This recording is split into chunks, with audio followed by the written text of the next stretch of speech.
The rain had not stopped for hours. It fell against the tall iron gates of the Harding estate like a whisper of warning, soft but relentless. The mansion beyond was a world built from marble and mirrors, where silence was wealth and sound was an intrusion. Maya Williams stood outside that gate, her uniform still damp from the storm, her hands clutching a worn leather bag that carried her only pair of shoes and a letter of employment. Her breath rose like steam in the cold air. A security light flickered once above her, then steadied, bathing her face in a pale glow. Inside the estate, everything gleamed. The gardens were cut with mathematical precision. The lamps were imported glass. The air smelled faintly of orchids and polished wood. But beneath all that beauty, there was something missing. A stillness too heavy, a silence too perfect. When the gates opened, Maya stepped through with quiet determination. She had worked in rich homes before, but never one like this. The butler, Mr. Harris, led her down a long hallway lined with portraits of men who never smiled. His steps made no sound on the marble. "The master prefers order," he said without looking back. "No noise after sunset, no questions unless spoken to, and never enter the west wing." Maya nodded.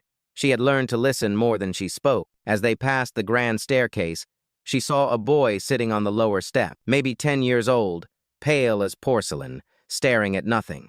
His fingers moved lightly in the air, tracing shapes that vanished before they formed. Mr. Harris noticed her glance. "That's Ethan," he said softly, "the master's son." There was something in the way he said it, reverence and pity mixed in equal parts. Later, in her small room near the laundry, Maya unpacked her bag. She took out a folded photo of her little brother, Daniel, smiling with a toy truck in his hands. He had died at 9. A fever the doctors said could have been treated, if only they'd had money. She pressed the photo against her heart before slipping it under her pillow. The mansion clock chimed once, then fell quiet. Hours passed before she saw the boy again. She found him in the hallway, sitting on the floor with his head tilted. The air around him felt different, too still, too distant. Maya knelt a few steps away and spoke gently. "Hey, sweetheart, shouldn't you be in bed?" No answer. He just stared. She smiled, waving her hand slightly, but his eyes didn't follow. It was then she noticed the small hearing aids behind his ears, old models, dull and scratched. Her breath caught. He was deaf. When she stood, her shadow passed over him. He flinched, not from fear, but from instinct. He looked up, his gaze sharp, curious. She pointed to herself and mouthed, "Maya." Then she pointed at him. "You?" He hesitated, then tapped his chest twice. "Ethan." His lips barely moved, but she saw the shape of the word. That night, Maya couldn't sleep. The mansion hummed faintly with electricity, but beneath it, she could feel something deeper, a kind of silence that wasn't peaceful. It was the silence of grief, the silence of a boy who had never heard his own name. The next morning, she saw the father, Lucas Harding, the man whose empire built skyscrapers and bought senators. He walked through his own home like a storm contained in a suit. Every command was clipped, efficient, unyielding. He didn't notice Maya standing by the door. He didn't notice the way Ethan's eyes followed him, hoping for something, a glance, a sign, a word that never came. When Lucas spoke, it was to Mr. Harris. "I leave for London at noon. The specialists will send new results. Schedule the call." "Yes, sir," the butler said. Ethan sat still, pretending not to watch, but his fingers trembled slightly. Maya saw it from across the room, the quiet collapse of a child used to disappointment. When Lucas finally turned to leave, Maya caught a glimpse of his face. For a moment, his expression softened as he looked at his son. Then it vanished, replaced by the armor of wealth and control. After he left, Maya knelt beside Ethan. She placed a napkin in front of him, folded into the shape of a bird. He tilted his head, curious again. She smiled. He didn't smile back, but he didn't look away either. That was enough. As she stood, thunder rolled in the distance, echoing through the hall. The sound would have frightened most children. Ethan didn't flinch. He couldn't hear it, but Maya did. And in that echo, she felt the beginning of something neither of them could yet name, a small thread of connection, fragile but real. The next day, that thread would pull both of them into a truth far deeper than silence. It would begin with a sound that wasn't supposed to exist. Morning arrived in soft gray light, the kind that made the mansion look more like a painting than a home. Maya stood by the kitchen window, watching rain slide down the glass. Each drop caught a fragment of reflection, her face, her thoughts, her quiet resolve. When she turned, Ethan was there again, standing barefoot in the doorway. His eyes followed the rain outside, but his face stayed still. He looked peaceful, almost blank. Maya wondered if he could feel what he couldn't hear, the rhythm of water hitting the earth. She dried her hands and knelt beside him. "It's raining," she said softly, even though she knew he couldn't hear. Then she pointed to the window, exaggerating the word on her lips. "Rain." Ethan tilted his head. Then, slowly, he reached out and pressed his palm against the cold glass. The moment his hand touched it, a small vibration pulsed beneath his fingers. Maya saw it, the flicker of understanding that wasn't sound but feeling. His eyes widened slightly, as if realizing the world was still speaking, just in another language. When Lucas Harding walked in, the spell broke. His voice carried the weight of a man used to being obeyed. "Ethan?" he said sharply. The boy froze, his hand dropping to his side. Lucas looked at Maya, his expression unreadable. "Next time you address my son, use the board." He gestured toward a digital screen on the wall showing basic sign symbols. "He learns better that way." "Yes, sir," Maya replied quietly. He turned to leave but hesitated for a second. The edge in his voice softened. "He doesn't like the rain. It reminds him of the night his mother died." Then he was gone. The silence that followed was heavier than before. Ethan stared at the door long after his father disappeared, his eyes clouded. Maya wanted to reach for him, but something in his posture stopped her. He needed space, not pity. By noon, the mansion returned to its rhythm of footsteps and whispers. Maya polished the silver, folded linens and carried trays across the hall. But her mind kept drifting to the boy in the garden, tracing raindrops like notes on a page. That evening, as she passed the study, she heard Lucas speaking to a doctor on video call. His voice was tight. "You said the implants would work this time." The doctor's reply came faintly through the door. "We're trying everything, Mr. Harding, but his auditory nerves show signs of trauma. There's nothing new we can do." Lucas's fist hit the desk hard. "I'm paying you to find something new." Maya stepped back before he noticed her shadow at the door. The anger in his voice wasn't cruelty, it was fear wrapped in pride. She recognized it. It was the same sound her mother made the night her brother Daniel stopped breathing. Later that night, Ethan wandered into the hallway again. The storm had returned, lightning flashing through the windows. Maya found him sitting beneath the grand staircase, his small hands covering his ears even though he couldn't hear the thunder. She sat beside him without speaking. Slowly, she took his hand and pressed it flat against her chest. "Feel this." The steady rhythm of her heartbeat met his palm, soft, human, alive. For a moment, his breathing slowed. His eyes lifted, and for the first time, she saw a question in them instead of emptiness. She smiled gently. "That's what rain sounds like," she whispered. He didn't understand the words, but something in his expression changed. He smiled back. That tiny, fragile smile was all she needed. The next morning, the mansion staff buzzed with quiet gossip. "The new maid's getting too close to the boy," one whispered near the sink. "Mr. Harding won't like that." Maya ignored them. She had seen loneliness before. It lived in her own reflection for years. She couldn't unsee it now that it wore the face of a child. And deep inside, she knew something else. Ethan's silence wasn't complete. There was something hidden in it, something waiting to be uncovered. What she didn't know was that the discovery would come soon. And when it did, it would change everything. The afternoon light slanted through the long corridor like melted gold, quiet and heavy. Maya carried a basket of folded towels past the playroom and stopped. Ethan sat alone on the carpet, one hand pressed hard against the side of his head. His face was pinched, his lips trembling with frustration. She set the basket down and knelt beside him. He looked up but didn't meet her eyes. Instead, he signed clumsily, "Pain." The movement was rough but clear enough. Maya's chest tightened. She pointed to his ear. He nodded. When she leaned closer, the faintest shimmer of moisture glistened inside, catching the light like oil. For a second, she thought it was a trick of reflection, but then the shimmer moved. Her stomach turned cold. "Hold on," she mouthed slowly. She didn't touch him. She only watched as he pressed his palm harder, eyes squeezing shut. The moment passed, and he slumped forward, exhausted. That night she sat awake in her tiny room, staring at her hands. They shook just thinking about what she had seen. Something was inside that ear, something that didn't belong. She remembered her brother Daniel, how the doctors had waved them away, how no one had listened. She wouldn't let history repeat itself. The mansion slept. Wind hissed through the window seams. From somewhere deep in the halls came the hum of the generator, steady as a heartbeat. She rose, pulled on her robe, and stepped barefoot into the corridor. Ethan's door was ajar. Inside, the small lamp beside his bed glowed faintly.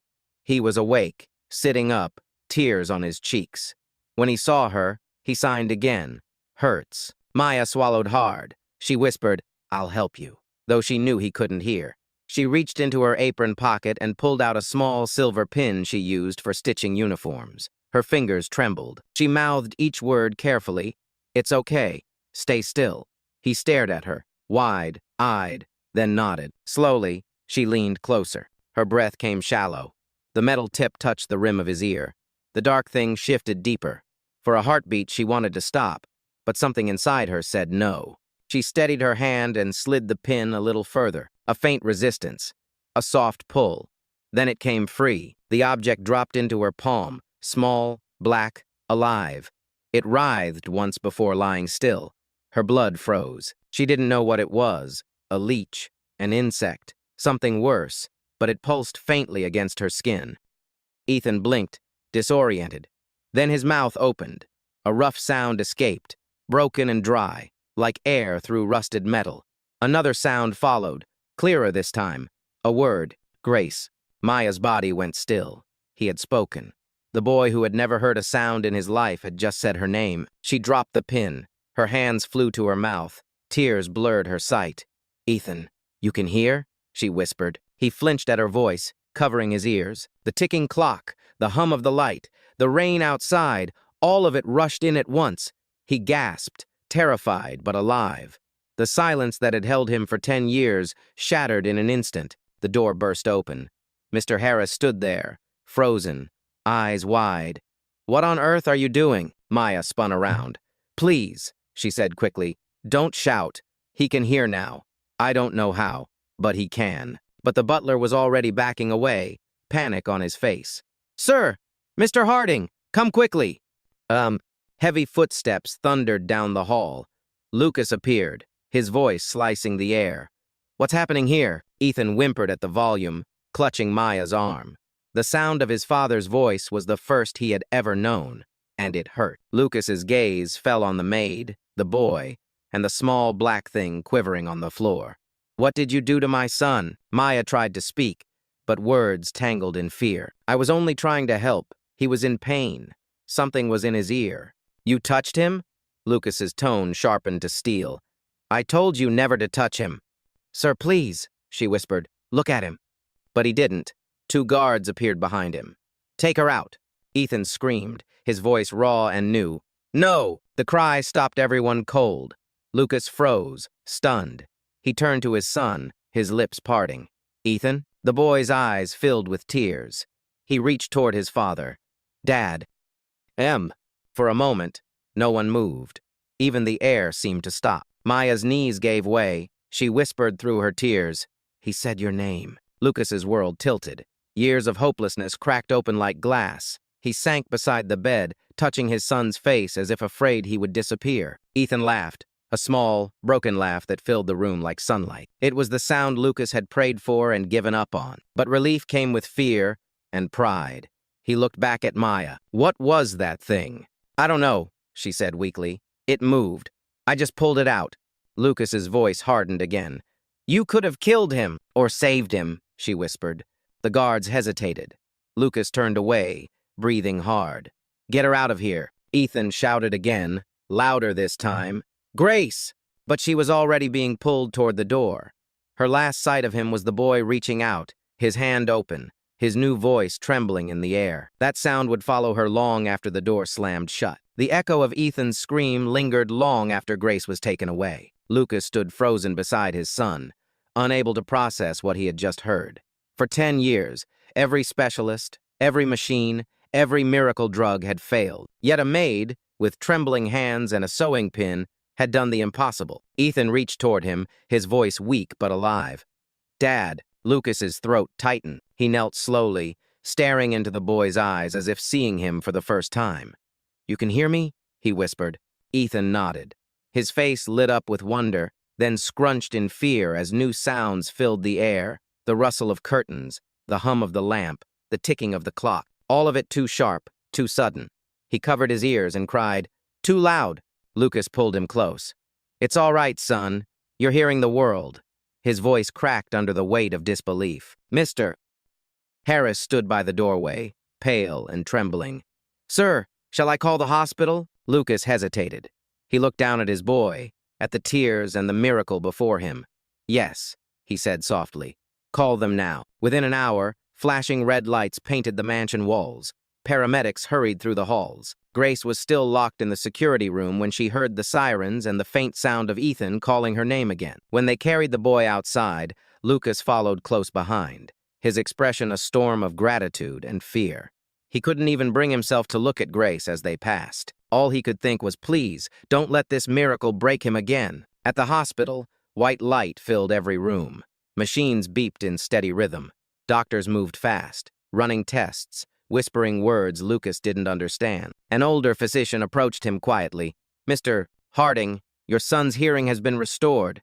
Temporarily, at least. We're still investigating what caused it." Lucas blinked. "Temporarily?" The doctor nodded. "We found inflammation in his ear canal and signs of a foreign organism. We've never seen anything like it. It could have been dormant for years." Lucas's voice shook. "You're saying all those specialists missed this?" "I can't explain it, sir," the doctor said gently. "But if that maid truly removed it, she may have saved his life." The words hit him harder than any accusation could. All this time, his arrogance, his faith in money, his distrust of kindness, they had blinded him. Down the hall, he saw Grace sitting alone on a bench, her wrists still red from the cuffs. She looked small under the white hospital light, but her eyes held no resentment, only exhaustion. Lucas walked toward her slowly. She stood but didn't speak. He said nothing at first. Just sat beside her, elbows on his knees, eyes fixed on the floor. "He's awake," he said finally. "He's asking for you." Grace's voice trembled. "He can still hear?" Lucas nodded. "He keeps saying your name." Her lips parted in disbelief. "I thought I'd never see him again." He looked at her for a long moment before speaking. "Why did you do it?" She hesitated. "Because I saw pain no one else saw, and I couldn't turn away." Lucas's eyes softened. "You could have killed him." I know," she whispered, "but I didn't." For the first time, his face broke, the stern mask giving way to something fragile. "You did what no one could." His voice fell to a whisper. "You did what I was too afraid to try." A nurse appeared by the doorway. "Mr. Harding, he's asking for Grace again." Lucas stood, motioned for her to follow. Inside the room, Ethan sat upright in the hospital bed, a small bandage near his ear. When he saw her, his whole face lit up. "Grace," he said, clear and proud. She covered her mouth, tears flooding her eyes. "You still remember my name." He grinned. "You helped me." Lucas watched them, something unspoken passing through him, the kind of humility that only comes when wealth fails and love succeeds. He turned to the doctor. "Make sure she's not charged with anything. And find out what that thing was. I want the truth." Grace looked at him uncertain. "Sir, why are you doing this?" He exhaled slowly. "Because I spent years hearing everything that didn't matter. You taught me to finally listen." For the first time in his life, Lucas Harding bowed his head. The storm outside began to quiet, as if the world itself was listening too. Morning came slow and gray, its light filtered through hospital blinds. The room smelled of antiseptic and rain, soaked air drifting in from an open window. Ethan slept, curled beneath a thin white blanket, his breathing steady. Machines hummed softly, no longer the sound of fear but of fragile hope. Lucas sat by his bedside, elbows resting on his knees. He hadn't slept all night. His mind replayed everything, the scream, the miracle, the black thing on the floor. He'd spent years buying silence, and for the first time, it terrified him. The door creaked open. Grace stepped in, hesitant, still wearing the uniform from last night. Her eyes were red, but her voice, when she spoke, was steady. "May I?" Lucas gestured toward the chair beside him. She, Saturday. Neither spoke for a while. The only sound was the slow, rhythmic beeping of the heart monitor. Finally, she said softly, "He'll need time." The first sounds are the hardest. They come all at once. Lucas nodded. He keeps asking for you, even in his sleep. She smiled faintly. He's stronger than he looks. He studied her face, the quiet composure that hid exhaustion. You said you saw something in his ear before it happened. Grace hesitated. It looked alive, like it had been there for years. I think it moved when I touched it. Lucas's jaw tightened. And no doctor ever found it. No one looked close enough, she said simply. He leaned back, rubbing his temples. I paid every expert in the world. All of them told me there was nothing left to try.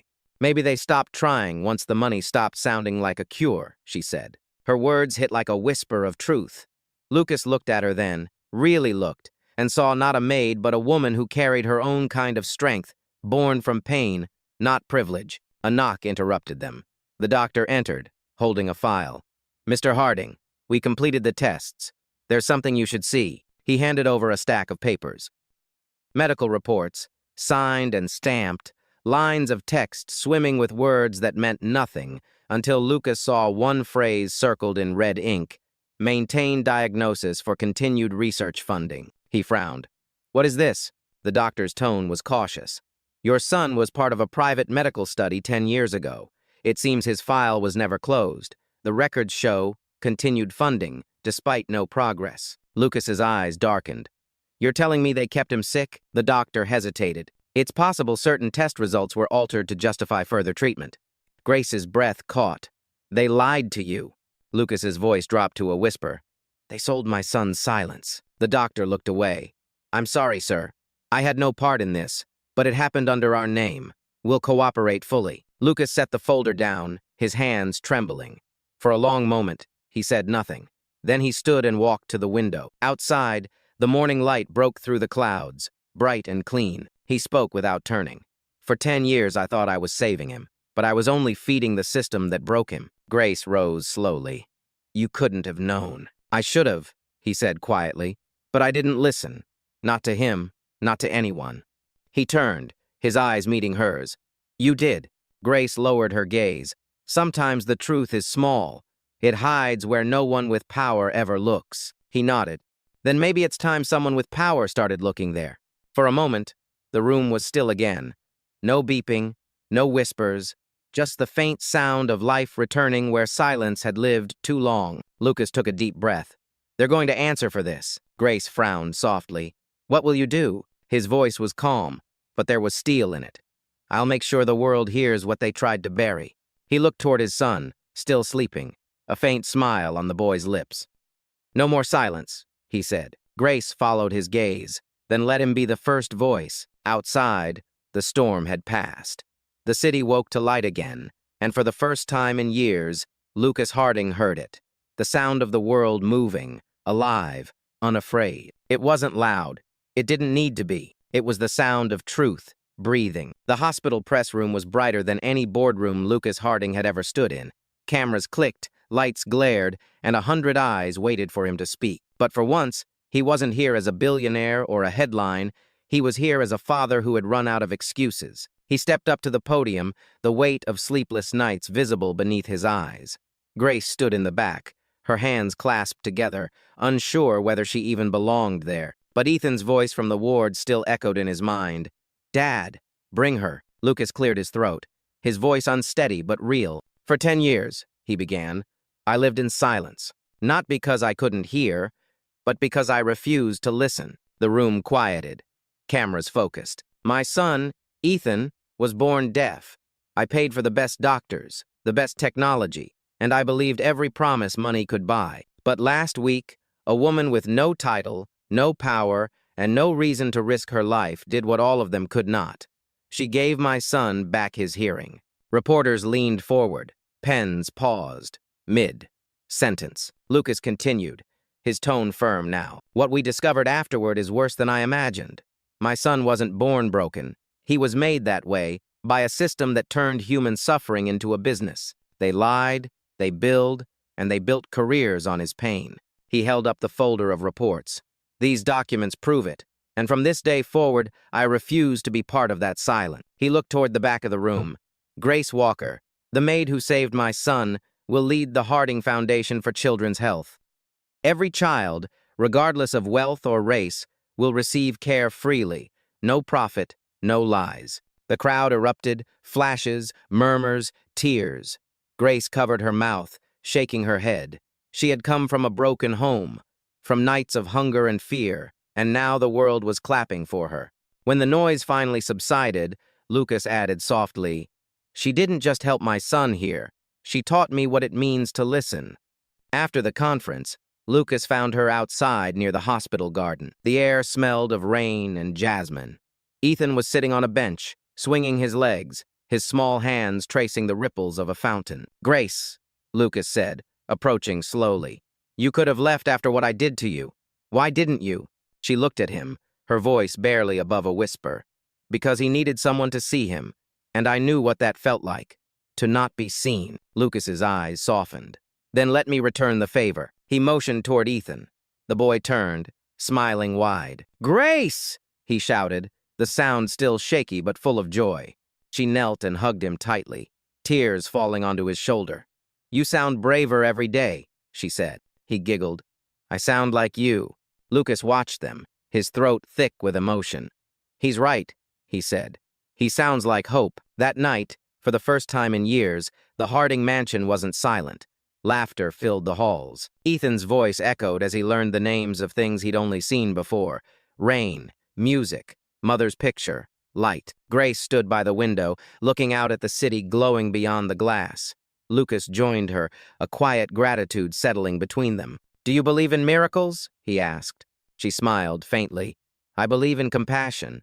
The miracle is what happens when someone finally listens." Outside, thunder rolled softly in the distance, not as a warning, but as applause. Lucas glanced toward the sound, then back at her. "Then I guess it's time I listened for the rest of my life." For once, Grace didn't reply. She didn't need to. The silence between them was warm, alive, and full of meaning. And somewhere down the hall, Ethan laughed again, a laugh so bright, it reached every corner of the mansion that had once known only quiet. Because this time, silence was not the absence of sound. It was the presence of peace. The evening sky turned amber over the Harding estate. For the first time in years, the mansion's windows glowed with something warmer than light.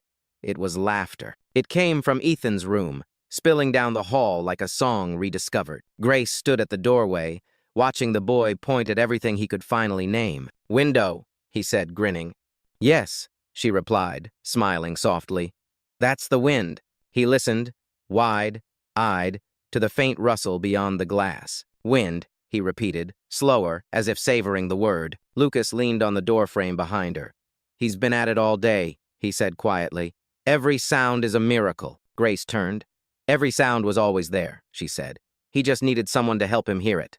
They walked together into the garden, where twilight wrapped around the fountain's steady hum. The same water that once echoed against the cold marble now sang gently in the open air. Ethan's laughter followed them, small, pure, and whole. Lucas stopped by the edge of the path, his voice low. "You know, for years I thought silence was peaceful.